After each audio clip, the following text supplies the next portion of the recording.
during earthquake of 2015, you were in Kathmandu. I was staring at Swayambhu. I was thinking what to do, and then I saw the mandir is collapsing on Swayambhu, because first I thought some big truck is coming. So during that time, I think there was some aid also which came from Poland, a flight aircraft full of some things came. So you were part of that also, distribution of those. Yeah. Unfortunately, they sent rice. Okay. Of course, I very appreciate when people just want to, help, right? You have been in Nepal from 2001, and from that time to now, what do you find the change in Nepal? I remember Kathmandu when it was, still there was a border between Kathmandu, Lalitpur, and so on, where you were staring from Swayambhu. There was a lot of fields, and now I'm bewildered by it. The house is already going on hills. You are working in Poland, yeah. So how easy is it for you to get leave for such a long time? For me, it's easy to get a leave because I have very good boss. Yeah. Because I am the boss. Oh, okay. Okay, so you own the company, is it? Okay, so during earthquake of 2015, you were in Kathmandu. I was staring at Swayambhu. I was thinking what to do, because it was Saturday, free day. Should I go meet my friends? Should I, do some work in the garden? And then, I saw the mandir is collapsing on Swayambhu, because first I thought some big truck is coming, because that time the chowni was under construction. So I thought it's just, but it wasn't a truck.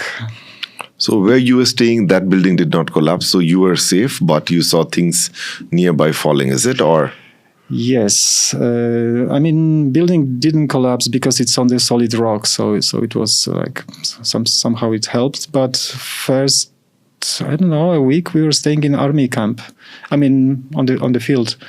So just after the earthquake, to be safe, because they were not sure. No, nobody wanted to stay in the buildings, and there is this big army camp near Birendra Hospital. So actually, first night we were just sleeping on the grass. And I remember it was raining in the morning, so next day we create some primitive tents or something like that, especially to protect children, the small monks. But for I think more than a week we were staying there under the sky.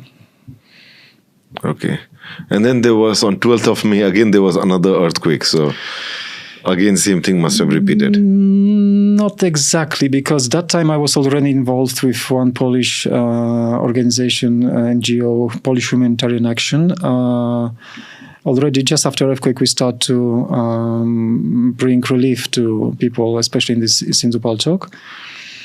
And that time, I was in the city because looking for, because in our office, there was my friend now friend before, there was just a new person from Poland. She was the head of the mission. There was another guy from Ireland. He was helping us. And because they were first time in Nepal, they had no idea about, the city, about language, about anything. So they were like, let's say, office guys. And I was running all around, finding, tarpaulins, finding strings, whatever we were needed to send to the people.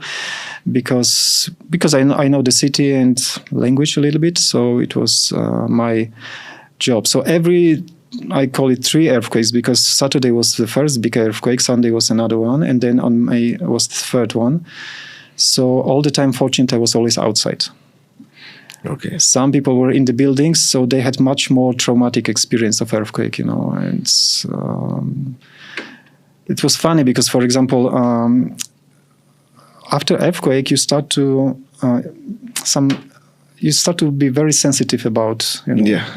So sometimes we were sitting at office and suddenly I felt that, something is going on and we should run or not, And they were just looking at me, hey, nothing is going on. There was nothing. I said, no, there was something. No, there was nothing.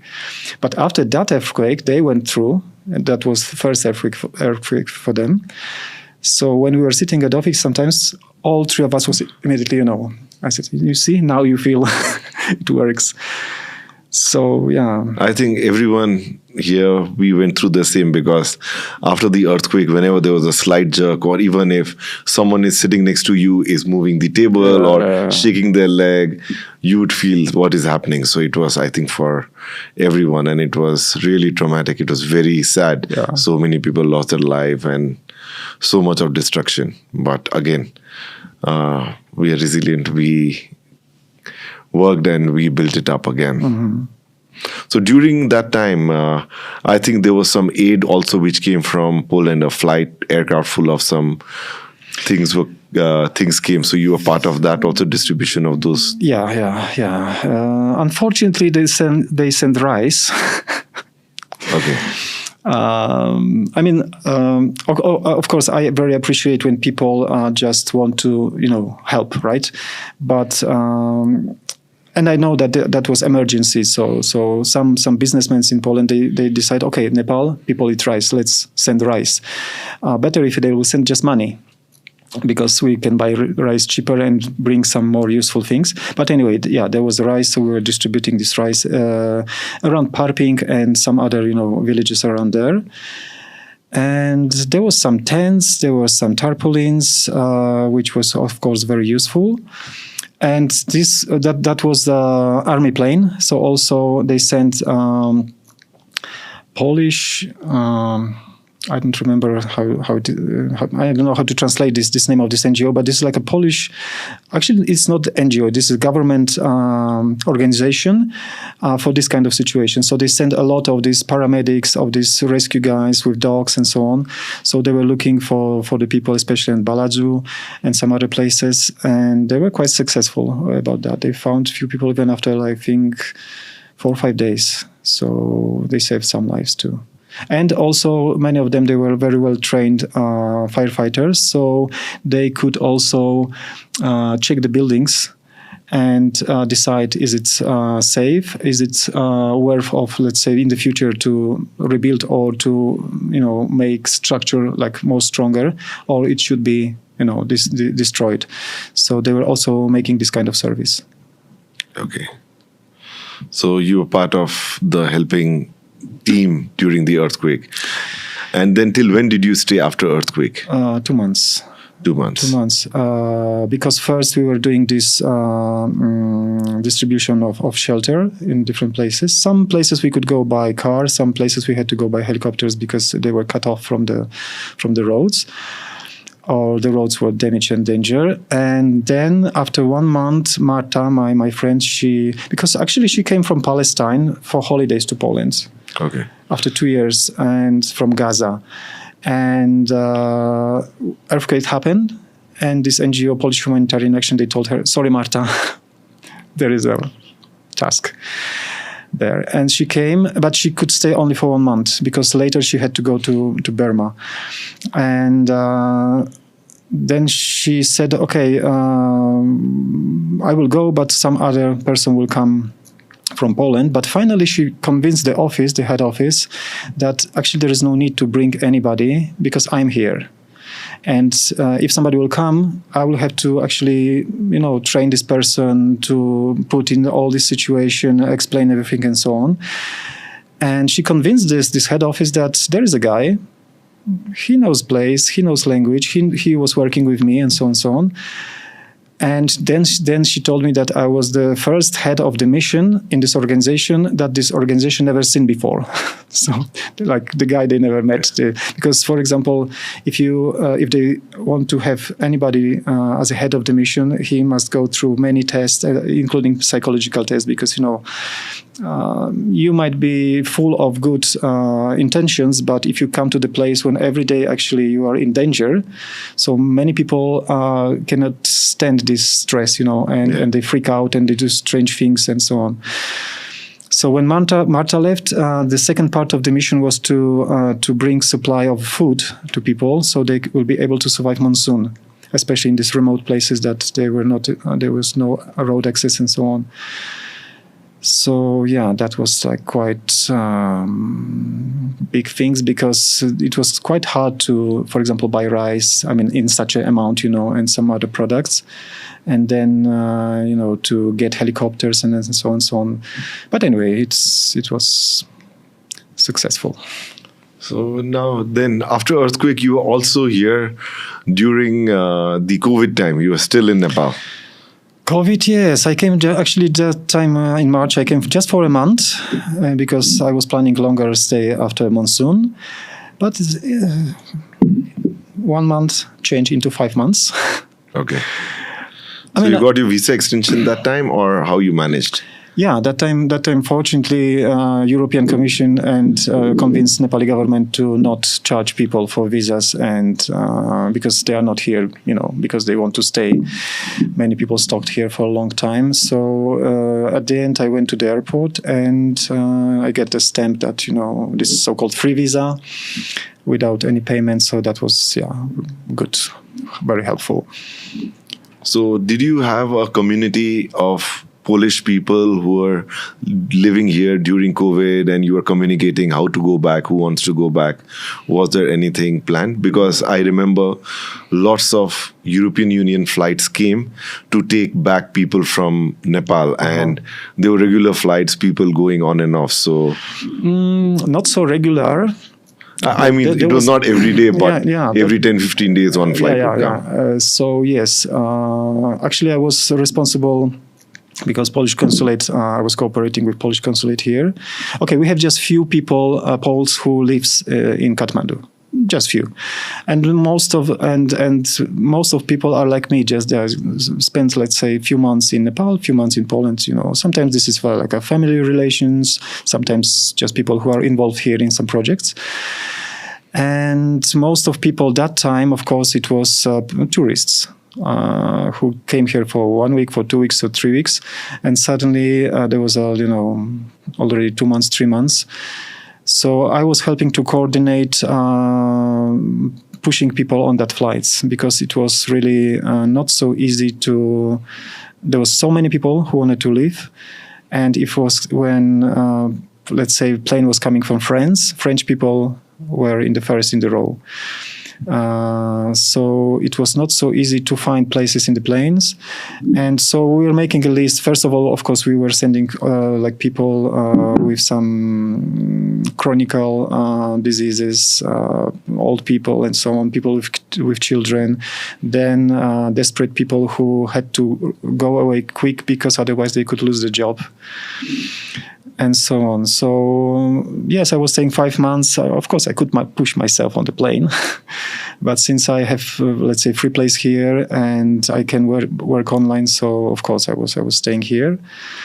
And there was one guy who had like a really bad luck, because he was a Polish guy who went to the jail for overstay. So I also had to stay here to finish this procedure of taking him out from the jail and then to take him away from Nepal.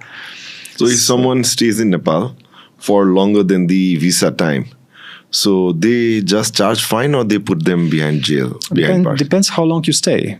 If you don't stay very long, then you will have to pay fine. It's like I guess $6 per day. But this guy was staying over 1.5 years. So this is already kind of crime in Nepal. Of course, it's not that you go to jail and you will stay there, I don't know, a year or two, but you have to pay the fine. But first they have to stop you because it takes time. Sometimes people like that, they are not from very rich families, so they have to, a family has to collect money. Sometimes it's really a lot. So for some time they have to stay in the jail because this arrest at immigration office is too small to keep, even 2 people. So they have to stay in nice Nepali jail. Okay. So apart from this, you have been in Nepal from 2001, and from that time to now, what do you find the change in Nepal? Do you think things have improved, or both good and bad? How do you see Nepal? Of course, change is really huge. I remember Kathmandu when it was, still there was a border between Kathmandu, Lalitpur, and so on, where you were staring from Swayambhu. There was a lot of fields, and now I'm bewildered by it. The houses are already going on hills.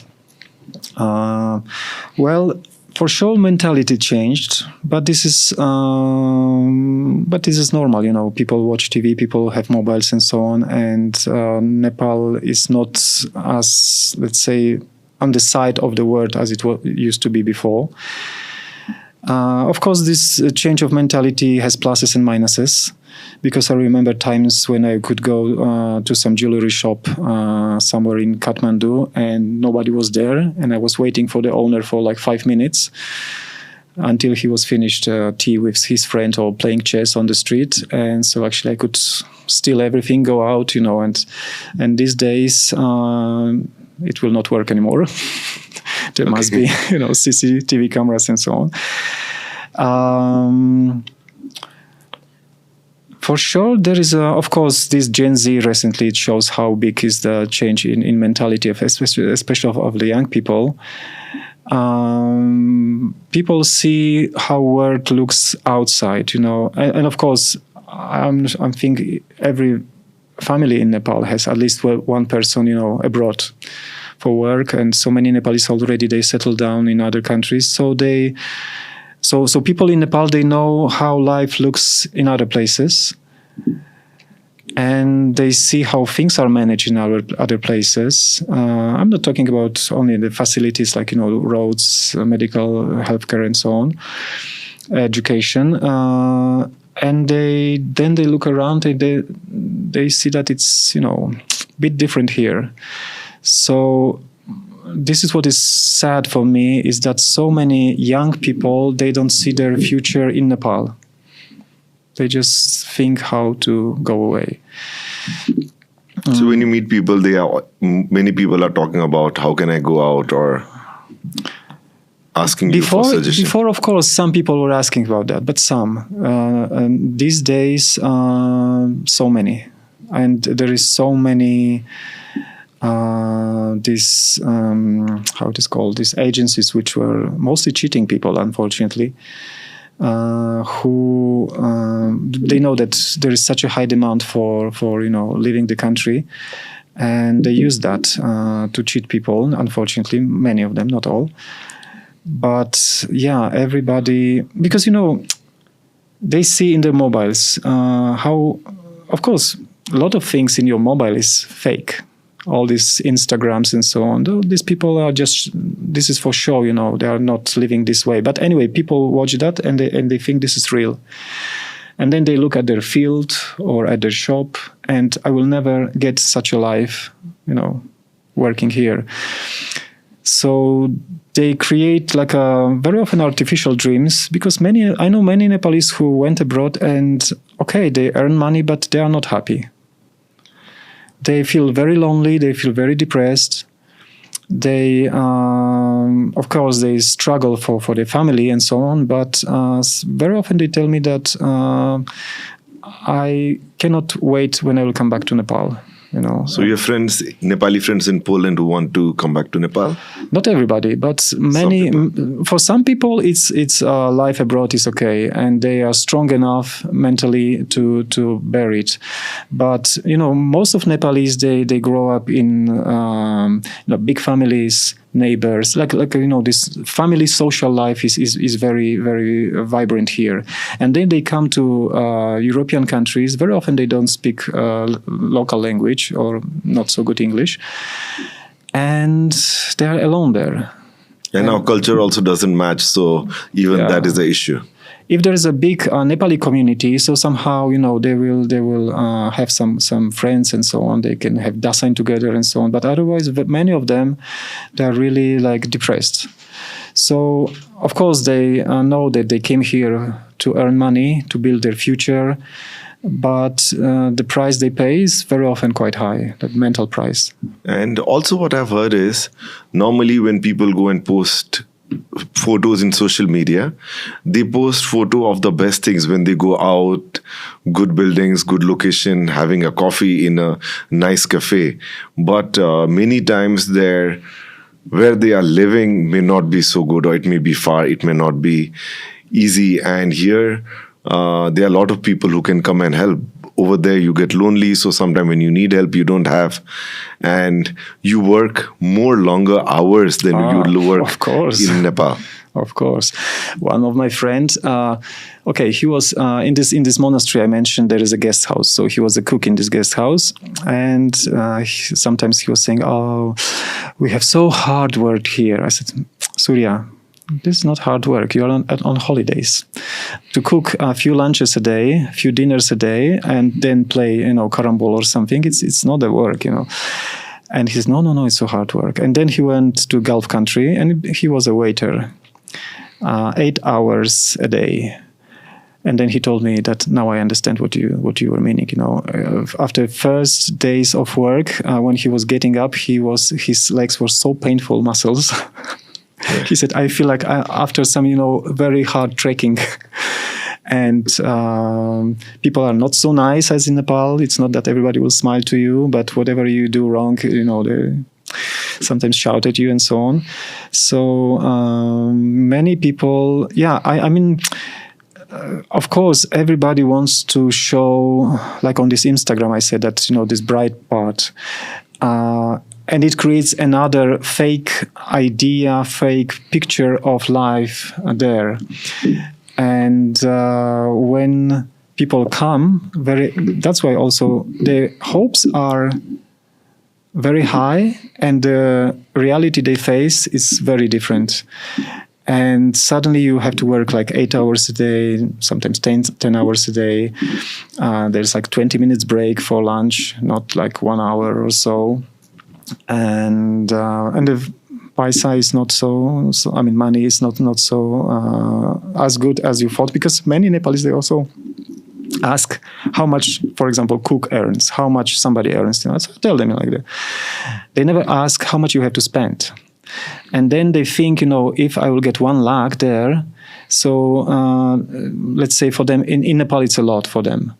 And but if I tell them that, but you have to spend so and so for the room, so and so for food. You have to buy some clothes sometimes. You have to, la. So suddenly, this what stays in their hand is, let's say, 20,000, 15,000. Sometimes, it depends. So then they said, okay, so why I should go there? I earn 30,000 here. I said, yes, exactly. I'm telling you, we were rebuilding schools after earthquake, so there was one mason, and we became friends. And he was also like so greedy to go to Poland, and he was reading some advertisements here in newspapers, and they were telling him, okay, you will get 1 lakh in your hand, free room, free food, free everything, great. And I said, okay, give me the company name, this Polish company. So I called that company and I asked them, how much? And they said, no, 1 lakh, yes, but before taxes. Because in Poland, you have to pay income tax, you have to pay health insurance, social insurance, whatever will happen to you, accident, you have free hospital, right? But you pay for that in this kind of tax. And when I told him, how much he will earn, and of course, he must rent a room, he had to pay for his food. So I told him that after that, you will have like 20,000. He said, okay, I earn 60,000 here. I said, I told you, So many Nepalese, I think they should post the real things. How is the real life? How much you earn, how much you spend, just to give another people the real vision of the country. Otherwise, I know some people who came, who borrow a lot of money from the whole village to pay to these agencies because they charge a lot. The agency told them, free this, free that, and mountain of gold every month. And then they came and they went to some factory packing meat or do some very, very basic, and not well paid work. And then they were crying because after 1 month, because also people in Nepal think if you are in Europe, you're automatically rich. You just land in at the airport. There is a guys coming to you with the suitcase full of euro, welcome to Europe, right? So those village people were also like thinking that, okay, he's already there 1 month, and start to call him, paisa, paisa, paisa, yeah? You own us a lot of money. And this guy was terrified because after 1 month, this what left in his hand, it was just, So, yeah. So that is a problem, because what happens is once a person goes, like some people do from villages, or even if a guy takes from his mom and dad, maybe they sell their jewelry, mom's jewelry, and they go. They cannot come back immediately saying life is not good, and there is a major social pressure. Yeah. Like if someone's son goes or daughter goes and comes back in 2-3 months, everyone will say, oh, he could not work, he was not happy, why he came back, and parents will feel bad. So even if they are not happy, they post a rosy picture that I'm happy, and again, once a week you go, or once in 2 weeks you go and take some photos and post on Instagram. Everyone thinks he's having an amazing life, but in reality, they cannot accept the fact, or they cannot tell the truth to people. Yeah, exactly. Yeah, that's sad, but it's real. That's why. But this is what you said. This is this social pressure, and people must show that this, like we used to say, this American dream, right? That I went there, I'm a successful person, and yeah, they create this illusion, and next people want to come, and next people want to come, and so on, so on. I mean, now it's of course much more difficult because European countries, they are already put a limit on visas because too many people are coming, and it's already creates some disbalance in society. But still, because it will be harder, some agencies here will charge more, so people will again borrow more money to go to face reality, which is not so pink. So when so many people are going there, don't people ask you why you are coming here so often and staying here? So because everyone wants to be there, but you are coming to Nepal so often and spending so much time here. I think Nepalis, they love their country, and they understand that somebody can also love their country.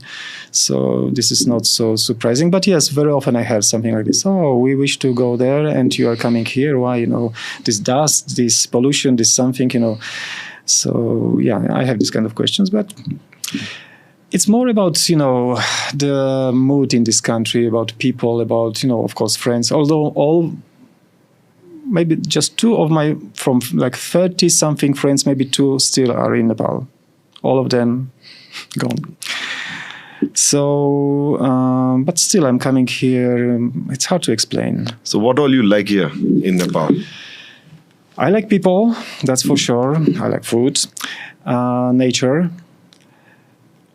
Just now, before our meeting, I went to Buddha Nilakanta. There is like a foundation which we support, our company, and they, for example, I'm really overwhelmed by these people. How devoted they are to the mission they do. They're just feeding kids at schools, kids from poor families. Without this food, these children will be not able even to go to, and learn. So we consider this as an educational program. We don't give lessons, but we give them food so they can come and have lessons, So these people, they provide between 9,500 to 10,500 meals a day. So today I was in Kathmandu. Kathmandu in the valley, and also they have like a special jeep. They have some schools a little bit out of the valley. So I was watching again today how they cook this. This like 600 liter pots and so on. It's really very, very hard work. They start 6 in the morning. They finish around 10, and yeah, so, and I met many people like that in Nepal. So there is so many people who really want to change this country. And yeah, they always impress me. on the other side, there is so many people who don't want any changes here. Yeah. They'll always be there. They always want to be things as it is because they are good in this situation and they have profit out of that. But I hope, those good people will step by step, improve, and Nepal will change the face into something, and the place better for living. It's not about tourists. It's not about how many people will come here. It's about people who stay here, that they will feel good in their country. They will see the future in their country. There will be some perspectives, and Nepal will be not only, let's say, like a exporter of cheap labor work, So it's something that I hope will happen, and it's a little bit similar situation like was in Poland like many years ago, in like 30, 40 years ago. A lot of Poles, they just wanted to run away to United States, to Germany, to France, and so on. Now, let's say 1 or maybe 1.5 generation later, people are coming back because Poland increased, and people are coming back. Because they say that the life here is okay. They can find a good job. First of all, they have family. They are at home. So I hope Nepal in next 20 years will go through the same way. I hope this Gen Z or whatever other people will just do something in the wise way and peaceful way. That after let's say 20 years, that will be the best place for living. I hope so too. So when you are here, you were mentioning me last time when we met, like when as a foreigner, when you come, you are not treated equally or things are different. So partiality. Yeah, I call it discrimination. Before I understood, okay, I'm a tourist, right? So. But later I was thinking about that. Why I go to Patan? Okay, now it doesn't happen to me for many years because maybe I don't know. I don't look like a tourist, I guess. You look. But maybe you can talk Nepali. So maybe I can talk Nepali and so on. But tourists they dress in a specific way, cameras and everything, and looking everywhere. Everything is, even behavior. You see that that person is here for the first time, of course. So when I go to Basantapur or whatever, so nobody bothers me that ticket. But I was thinking, especially when I was sitting once at the gate of Pashupatinath, and I saw people coming. They wanted just to see this, the place, tourists. And, there was a river of Nepali people going up and down near this checkpoint. And those guys were just catching, tourists. Oh, excuse me, 1,000. And there's some people, okay. But many people, they were saying, hey, wait, why? Everybody goes, and I have to pay 1,000. I understand 50 rupees, 100 rupees, but 1,000. It was like many years ago, so 1,000 now is almost nothing, but that time it was really a lot. And then I started to think, these guys are right. And mostly they were not paying. They were just turning back and they said, okay, we go. Because those people came from countries like, for example, like Poland. When you go to these ancient places, until you don't go inside the museum, so you don't pay anything, You just can click pictures, you can see everything, This is a public place. Everybody goes. So sometimes I was feeling like, the same is about health. Once I went to the hospital, I wanted to check something. So there is a price for Nepalese, there's a price for foreigners. And there's a big difference, almost double. So I was like, So this... I think it is much more than double. One of my friend came and he was not well. So even X-ray charge was much higher. Even the consultation charge is maybe 4-5 times. So that was there. And also I have had people complaining about etiquette, because same etiquette when we go, like when I am in Poland, whether I'm Nepali or person from Poland or EU, we pay the same. We don't pay different price for domestic flight. Yeah. But here, as a foreigner, you have a different Yeah, flight to Pokhara is like it's $100 for me. Yeah, and for me maybe $30. Yeah, so I go by micro. Yeah, I mean, yeah, I told you that I was taking care about these, schoolboys in a monastery. So sometimes I was taking them to hospital because I wanted to, something was wrong. I was not sure. Okay, I will take him for checkup. And I was going, anyway, some Patan hospital that time. And I come with, small monk, Nepali from mountains. And I said, okay, I want to make X-ray, bone ray, this, that, okay, ding, ding, ding, ding, yeah. So, and I was paying money. And then she was like, oh, okay, patient, because she had to write this copybook or whatever. So then your name, I said, it's not my name, it's Nyoden Gyamso. Why you didn't tell me this is him? Because you will pay less. Yes, I said, I told you that I want to make his X-ray like this. I was showing, but so that time actually, first time I had a contact with these differences in the fee at hospital, and so this is like strange for me because what is the difference? People think that everybody who comes here is like a super rich, and so we can charge him much more. And some people, many people comes here for social work, for example, right? And very often they are just ordinary people. They have to collect money for, I don't know, a year or two to come to Nepal and make something good for this country. And when they go, any places, they are stopped, paisa, and too much paisa. So this is strange for me. After you told, even I felt, because when I go there, only if I enter museum I'm charged, but to walk around in Poland or any other country, I can just go look around. Unless I enter a museum, I'm not charged, and I think even the locals are charged same amount how much we are charged. Same. There is a fee for adults, fee for students or school children. This is the difference. But children from Nepal and from Poland, we pay exactly the same price. And so I think, does this, when people go back, they give this feedback, does that make less people come to Nepal, or some concern about Nepal? Or I think if somebody comes here as a tourist, so he might not even, let's say, notice that. Yeah, some of them, yes, but some people, okay, fee, right? Ticket counter, they pay.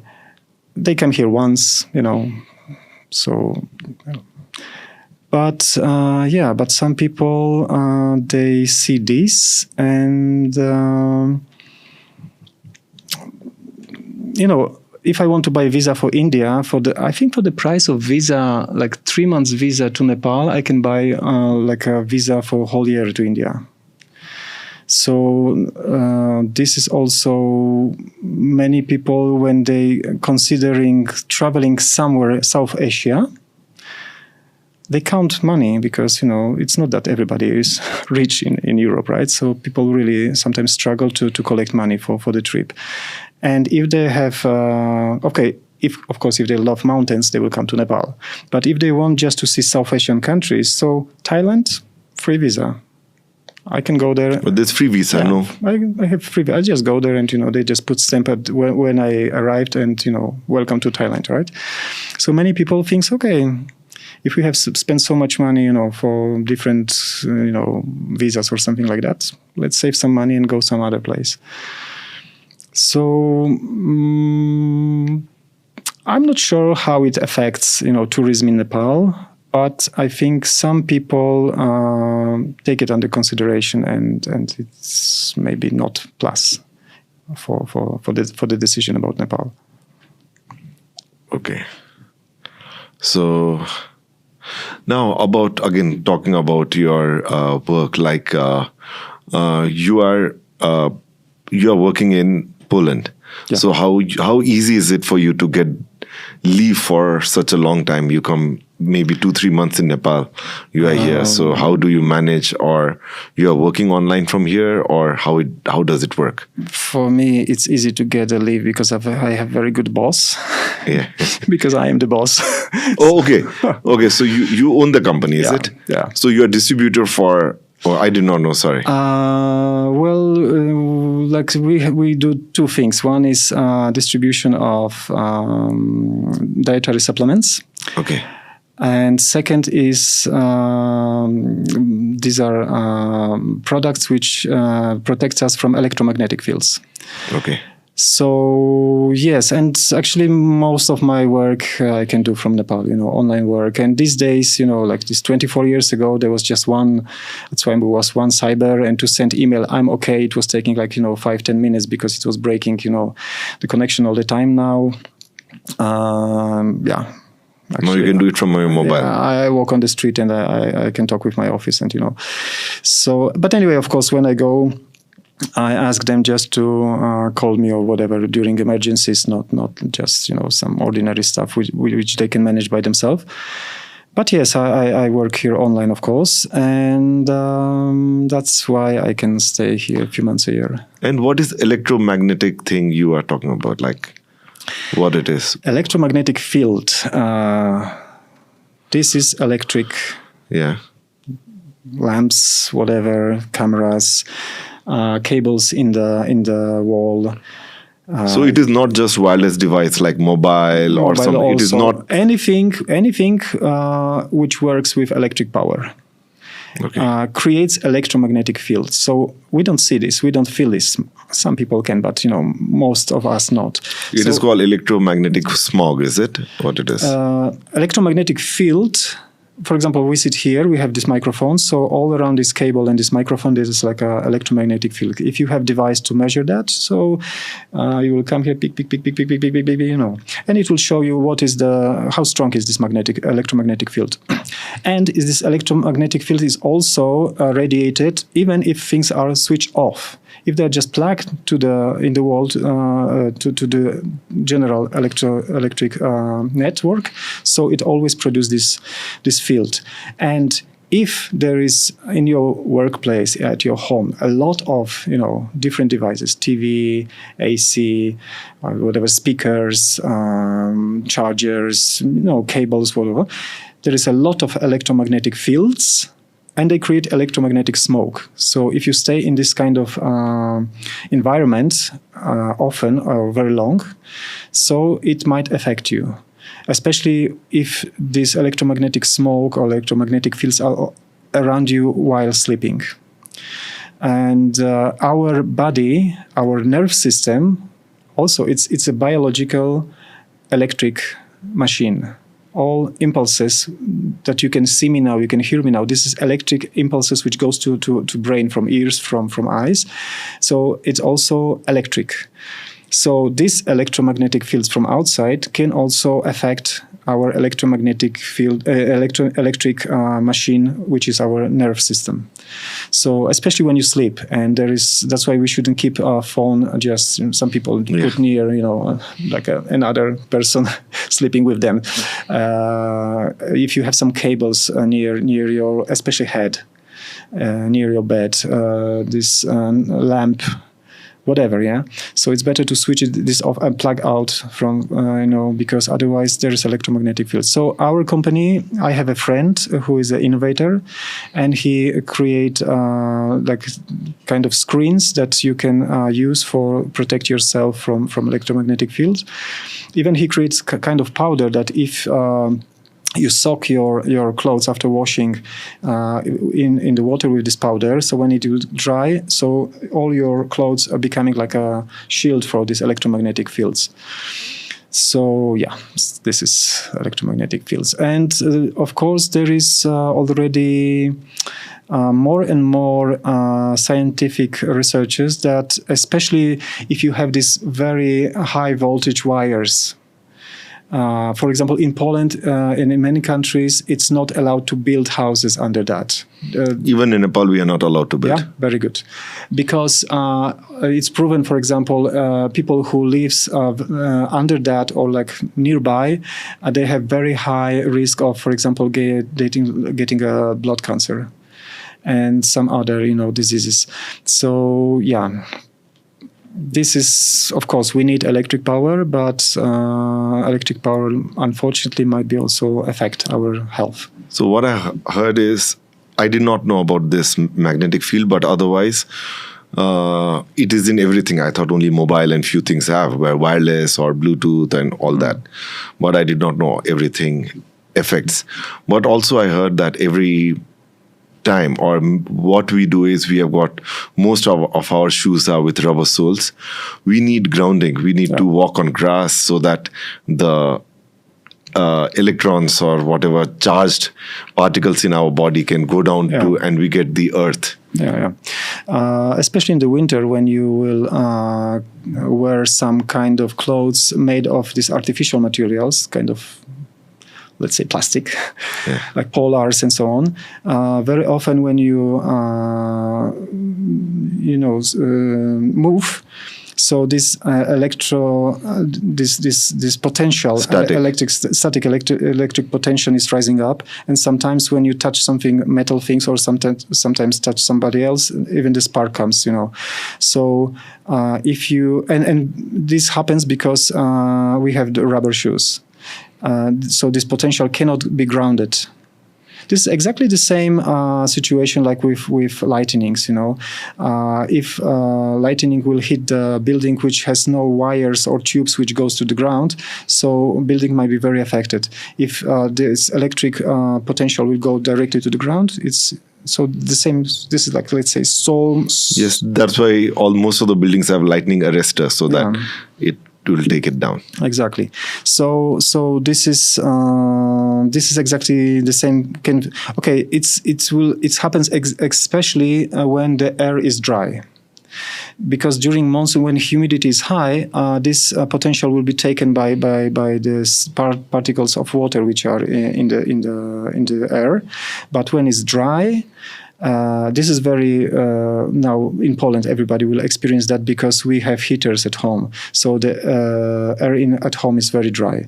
So when I was small, I was doing this on purpose, and I was coming to my brother, touching his nose, and so this spark was coming, and he was So and this is again not very well. We don't. It can affect our brain, right? Our nerve system, because we shouldn't be with this potential on our body. Okay. And now, other thing I just wanted to know, like after coming here, you are in monastery.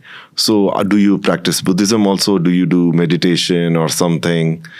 Or not only you are helping people, or you are also doing some meditation and other things of Buddhism? Buddhism, of course, these ideas of Buddhism or many things from Hinduism is very close to me. Actually, when I was 14, I started to meditate when I was 14. Okay, very, very early, yeah. And that time I also told to my family that I will not eat meat anymore, and so on, so on. It's not that because I read some books or something. It was just something I just wanted like that, right? So for 3 years, I was only one vegetarian I knew in my life. And my uncle, who was a doctor, he was showing me some statement, so-called some medical authority statements that veg diet is harmful for health and so on. So all family was pushing me just to be normal. But actually, after 1 year, my mother saw that, there was some meeting, I don't know, some birthday of somebody, and my uncle, this doctor, he was asking, so Radek is still, this freaking out with this food and so on. And my mother said, I don't know, it's not so stupid actually, because for all year, he was not even sick once. Before, I was all the time, I had like plenty of allergies. I had asthma. I had like all the time some lung problems and so on. And she said for a year, he was not sick at all. And so it was many years ago. And then I was also meditating. So I was meditating for many, many, many years.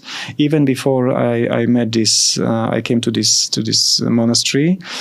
In monastery, sometimes yes, but I'm not like into this Buddhist, like all these rituals. And so, of course, sometimes it's nice to go and attend this puja and so on, but it's not like something I'm like studying or like going very deep inside. And I think for me, it will be a little bit too boring, because maybe I'm a little bit more man of action. So sometimes when I see some big gatherings of people who are spending weeks and weeks on some, teachings, preachings, and so on. So I think, wow, this 1,000 people could just go and plant every day 1,000 trees. Or every person a few thousand, and I'm just counting in the trees, So just it's nice. Of course, I understand meditation is important, the knowledge is important. You should know why you do stuff, what is your goal, but at this one point, just get up and do something. Don't sit all the time and wait for another blessing from some guru or somebody, because. Just do something. You believe in karma. Yeah. I guess. For sure, I believe that we should live our life as good as we can, do good things.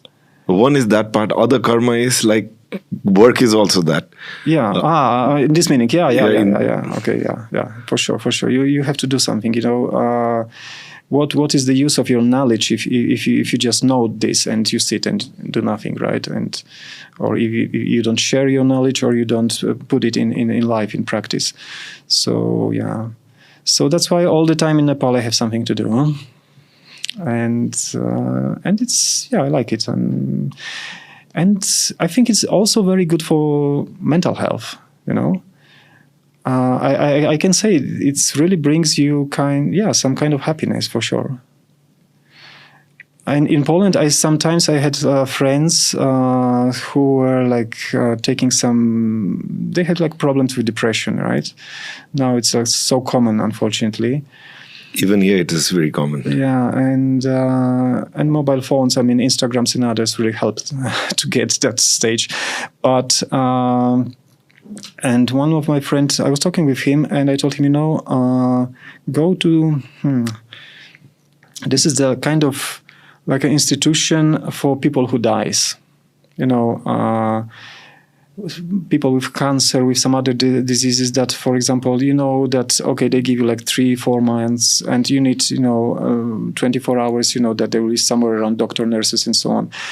But those people, they also, and very often they are like old, lonely people. Nobody visit them. I said, there is like one NGO who is looking for people just to go there like once a week, twice a week, for a few hours, or even for 1 hour. Just sit with somebody and, talk, hold a hand, and so on and so on.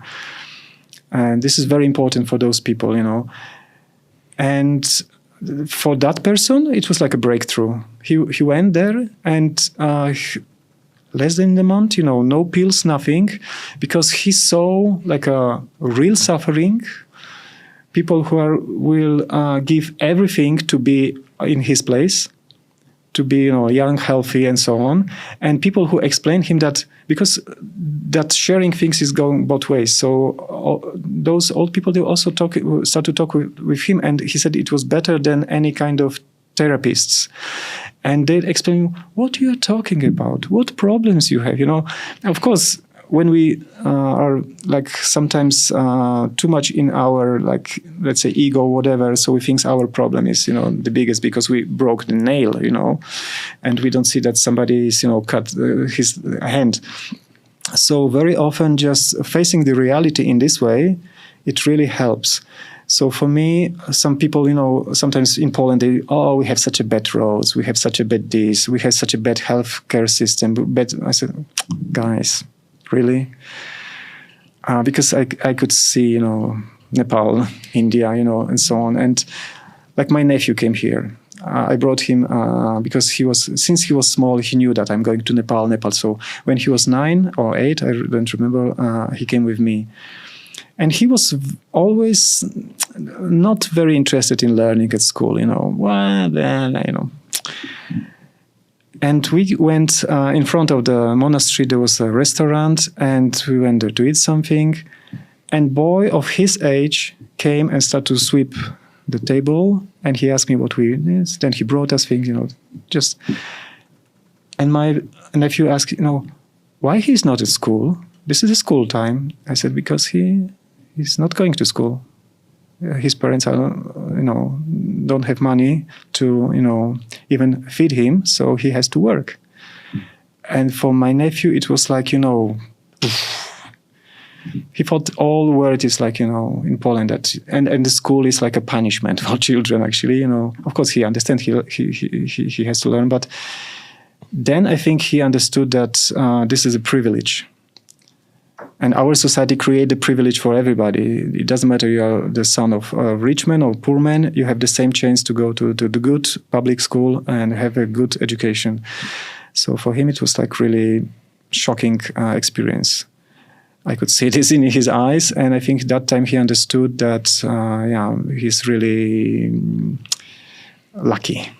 Then he started studying once he went back. Yeah, it wasn't like he became like the best, but he realized that this is not punishment, this is a privilege.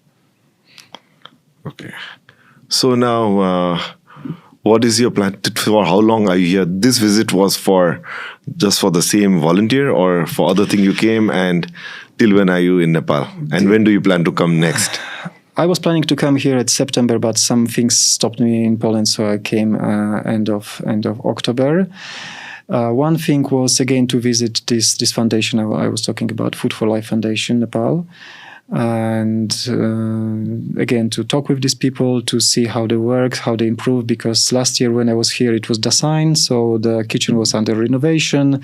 Kids were, at holidays. So this time I could see that they built another, building. The kitchen is improved very much.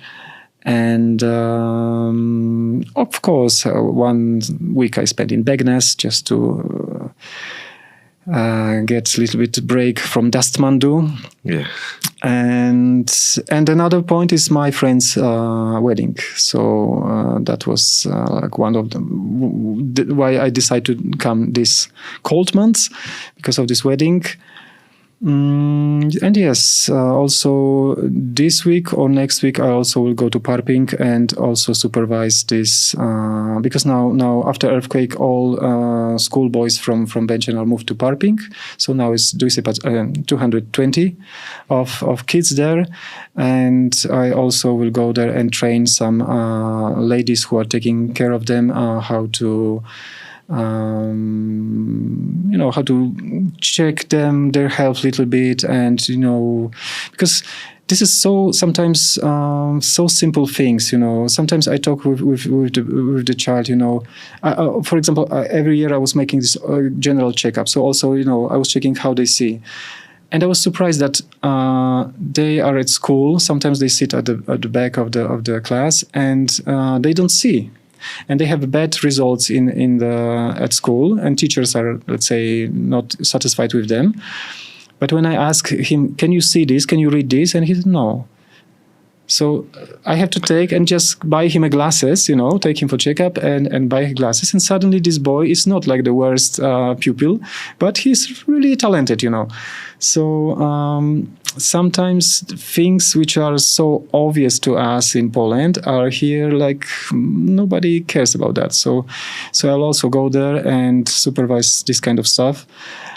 And another point is that most of these monks are from mountains, right? From this part of Nepal, and very often when their head are shaved, so we can find that they get some kind of fungi diseases. Mostly they catch it from animals. So also I train these people how to fight with that, because every day they drink this, milk, sweet tea, and milk and sugar is the best food for fungi. So it's hard to, erase this. But anyway, we are quite successful about that. Okay. So that's this time in Nepal. And when do you plan to come back again? Any plans or? I hope to come next May. Okay. But of course, depends how things will go. But if not May, then for sure after monsoon for Indra Jatra, for all these nice street and festivals and Dasain Tihar and so on. Okay. Okay, so thank you.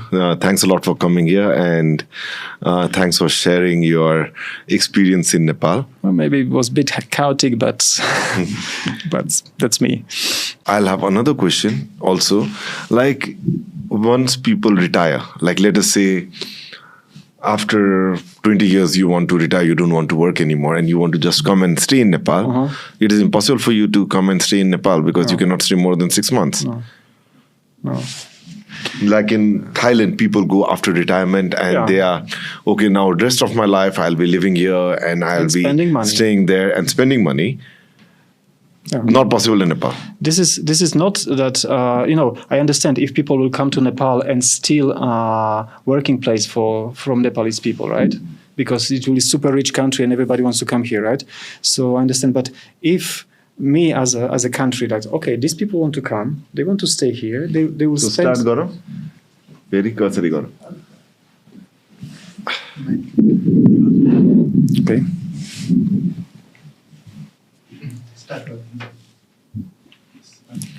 Yeah. So you're talking about visa issues for foreigners who come and work here. So what are the issues your friends have faced? My friend came here a few years ago, and maybe I will not say where he had to work and so on. But anyway, he was a manager of a huge hotel.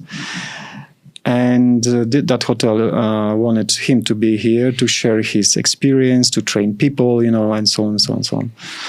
And he came with his wife, of course, because, he got contract for 2 years. And he was super surprised that when he get to know that his wife must leave after 5 months, because in Nepal, his visa was like a working visa, but she has to come on the tourist visa. So as a tourist, you can stay in Nepal 150 days a year, like a half year, yeah. So he was super surprised that soon his wife must go away for half year. So he started to, ask. You cannot pay more and take longer visa. No. So in one calendar year, you can stay only. Yeah. Sometimes when at the airport, this officer sees my passport. And he says, because mostly I was coming, before monsoon and after monsoon, right? So when I was coming after monsoon, he was already, taking calculator and counting days.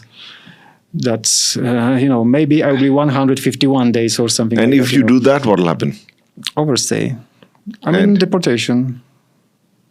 Anyway, you are going back, so they will stamp something on your... I mean, if I will cross the limit... And then go. Okay. Then you are going and they catch you in the immigration. What will happen? Okay, if I will overstay... now let's say, I'm coming. I buy visa at the airport, maximum 120 days again, 90 days. Then, if I want to extend my visa, I have to go to immigration office. But they can extend my visa only to this 150 days. They cannot give me more, right? Okay, so you don't have visa only. So if you don't go on time, you are overstaying. I must leave. If I will stay, that means I break the law of the country, right? And then if they will, of course, I will not go to immigration office because they will not, maybe just to pay the punishment. But I will get stamp in my passport, and now they put it in the system, and I'm on the process of deportation. And sometimes, we were, this is an example. We were rebuilding schools after earthquake. In Gumdi VDC, this is behind Dading, this is literally end of the road ends there in that places, in that villages. And, to build schools, it takes time. It was after earthquake. So we came here as an NGO, Polish Humanitarian Action, to build that school, 6 schools. 6. And We came here at November 2015, but that time was this Indian blockade. Yes. Everything was blocked. We were not getting fuel, gas, many things. Nothing, you know. And we make like a meeting, and I told them that, guys, with all this money that Poles collected for Polish society was collected for this action, if we will start to build now, we will build 2 schools because everything is, especially petrol, is super expensive. We have to wait when this madness will finish and things become normal, and you know. So our architecture, Marta, was here from September. September. Then all these things happened, you know.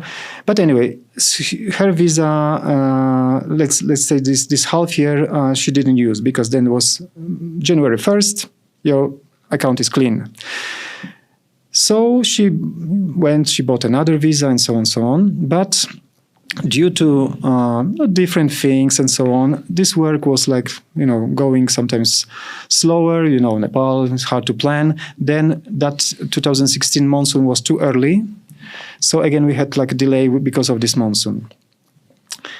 But she couldn't leave before we accomplished all the mission, and all principals of the schools will sign the paper that they, you know, take all these facilities and so on, hand over and so on. So she must to stay here, and so she had to overstay for 2 weeks. And of course, we went to immigration. We explained the situation. We didn't come here for, you know, party, but, you know. And she had to pay all this fine. She got the stamp in the passport, you know. And I was like, what is that, you know? In normal country, she should get, you know, Mala. Thank you so much for this, what you did, you know, and so on and so on. And here, punishment and deportation, and stamp in the passport that she cannot come for, I don't know, next 2-3 years, you know. So that time I was thinking like, really, you know, why there is like a critical situation in Nepal, you know, earthquake, rebuilding and so on. Why government will not issue like a NGO visa or something like that? When you accomplish your mission, you go, you know, but you know, and actually this NGO visa should be free, in my opinion, right? Because of course she had to pay for, I mean, our NGO had to pay for all these, our visas, you know, for all this time. So yeah, so this my friend who came here to train these people in the hotel. Finally, he decided to leave Nepal because he said that he will not stay away from his wife in half year, you know. And yeah, this kind of examples sometimes.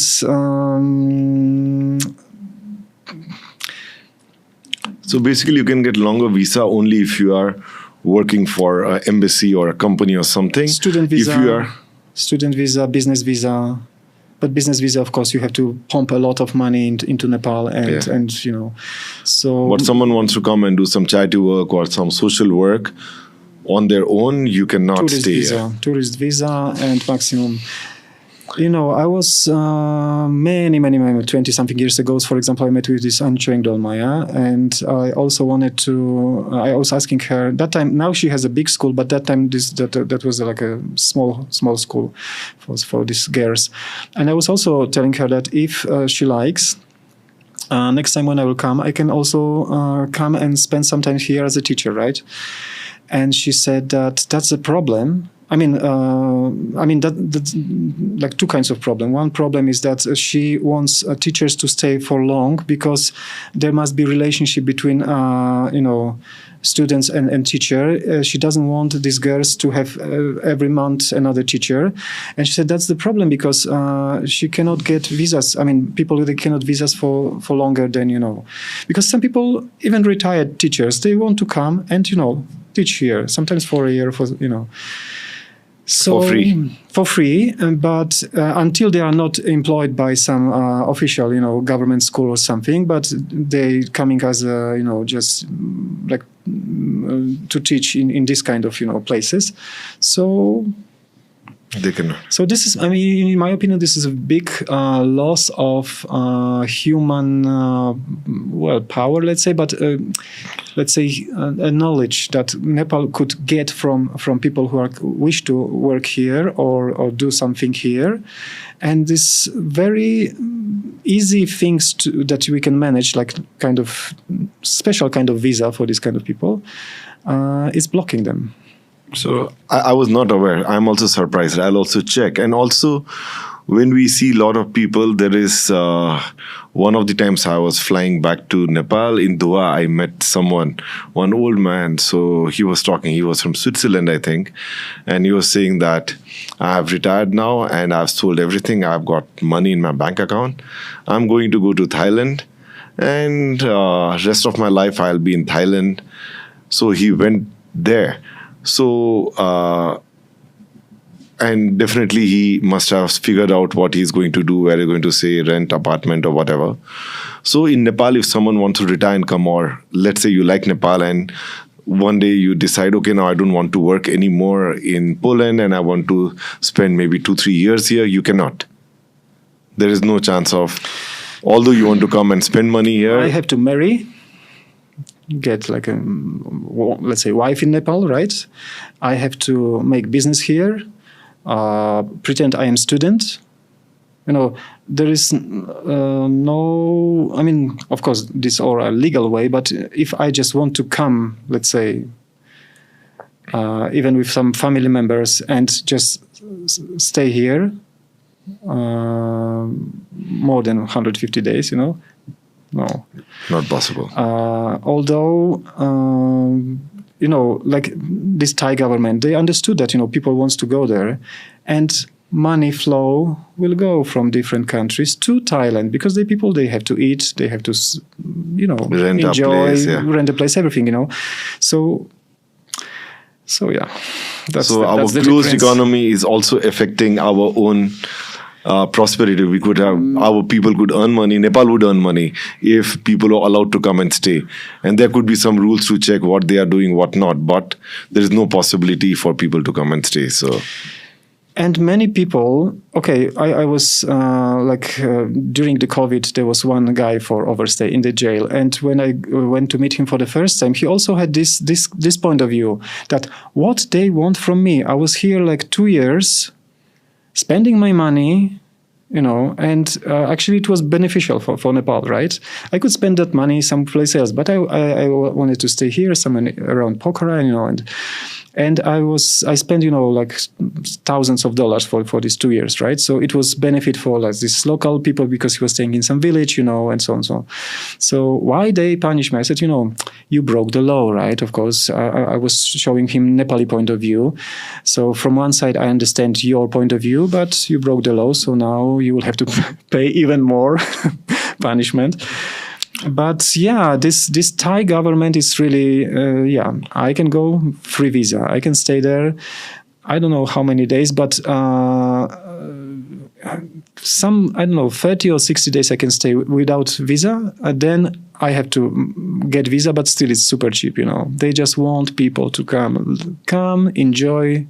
So yeah, you have to follow the law, but law should be allowing you to stay here by paying, and there any form or anything which needs to be filled up, you can do. You can tell what are you doing. You are here as a tourist, or you are giving some support. Some things they may ask question which you have to give, but there should be some way to stay. Yes, I mean the law. Now I'm maybe touch a bit sensitive topic I shouldn't talk about, but. I'm just a guy who comes here any moment. I can just get into the plane and, you know, forget about Nepal or whatever. But my friends who lives here and they must live here, they want to make business. And very often they cannot make business like fully, let's say, legal. Some of my friends, for example, they make business with Thailand. They have to struggle so much. They cannot pay with Nepali rupees in Thailand. Yeah, they need euro, dollars, whatever. They have to struggle so much to get money somehow. They have to fight with all these guys at the airport, with all this tax system, with everything. When I tell them that, for example, okay, our company, for example, bring things from Germany. There is no border tax. There is no, I just order, I get it, after 1 week, And when I tell them how it is organized in Europe, so they say, oh, wow, this is like a, for them, like a business paradise, right?